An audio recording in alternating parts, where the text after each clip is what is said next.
I want to say this is a very exciting time for us, very exciting time, I think, for Aruba.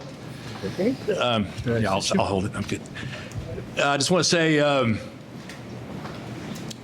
my company has been really, really successful in exploration over my career, and we've had recently some phenomenal success in the state of Alaska, where we operate, and have had numerous gigantic finds in and amongst the major oil companies where they missed it.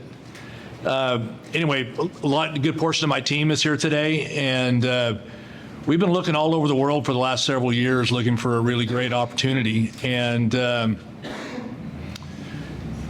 we have kicked a lot of tires, looked at a lot of spots, and we've done quite a bit of work in Aruba, and we're really excited about what we're seeing here as a possibility for ways to really create value for your gorgeous country and these great people of this island.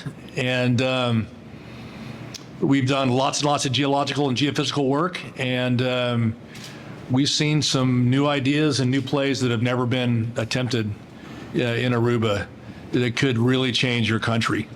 So we see these types of fields in Venezuela and in Colombia, Trinidad, Tobago, and now and recently in Guyana. So we have high hopes, and it's just a great time to be a Aruban. Thank you very much.